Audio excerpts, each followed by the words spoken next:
రంగారెడ్డి జిల్లా ఇబ్రహీంపట్నం పరిధిలోని ఆరుట్ల ప్రభుత్వ పాఠశాలలో నో అడ్మిషన్ బోర్డు ఏర్పాటు చేయడం చర్చనీయాంశమైంది.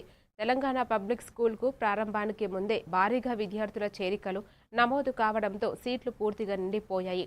ఆధునిక కంప్యూటర్ ల్యాబులు, క్రీడా సదుపాయాలు, బస్సు సౌకర్యం వంటి కార్పొరేట్ స్థాయి వసతులతో ప్రభుత్వ పాఠశాలలపై తల్లిదండ్రుల్లో విశ్వాసం పెరుగుతోందని ప్రిన్సిపల్ గిరిధర్ గౌడ్ తెలిపారు.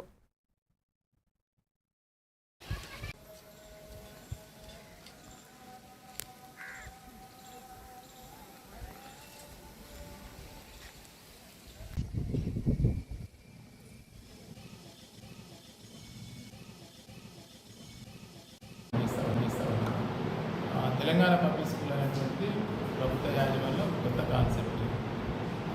ఇదేంటంటే ఒక మండలంలో ఉన్నటువంటి ఒక పెద్ద పాఠశాల తీసుకుని, అంటే ఎక్కువ 5-6 ఎకరాల ఉన్నటువంటి పాఠశాల తీసుకుని ఉన్న పాఠశాలే, కొత్త బడి కాదు, అంటే జిల్లా పరిషత్ పాఠశాలలో, గవర్నమెంట్ స్కూల్లో, మోడల్ స్కూల్, ప్రైవేట్ స్కూల్ ఇట్లాంటివన్నీ కలిపి ఒక పాఠశాల అభివృద్ధి. ఇట్లా అన్ని రకాలైన కోర్టులు పిల్లలకు కావాల్సినటువంటి ఒక ఇంటర్నేషనల్ స్టాండర్డ్లో ఉండేటువంటి బడిలో ఏవైతే ఉంటాయో అవన్నీ ఉన్నాయి. వీటితో పాటు సెక్యూరిటీ కోర్టులు, ముఖ్యంగా అమ్మాయిలు ఉంటారు కాబట్టి ట్రాన్స్పోర్టేషన్ ఊర్ల నుంచి, అంటే తల్లిదండ్రులు ఏం కోరుకుంటారంటే మా పిల్లవాడి ఇంటికాడ బస్సు ఎక్కాలి, బళ్ళ దిగాలి, బళ్ళ ఎక్కి మళ్ళీ ఇంట్లో దిగాలి, ఇది కోరుకుంటారు కాబట్టి ట్రాన్స్పోర్టేషన్ పెట్టారు. అట్లాగే ప్రతి తరగతిలో అలాగే బహిర్గతంగా బయట కూడా అన్నీ కూడా సీసీ కెమెరాలు పెట్టారు.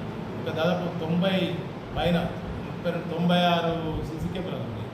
మొత్తం క్లాస్ రూమ్లలో ఉన్నాయి, బయట ఉన్నాయి.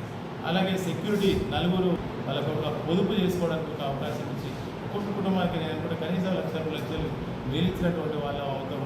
ఇట్లాంటి పాఠశాలలు పెట్టాలి.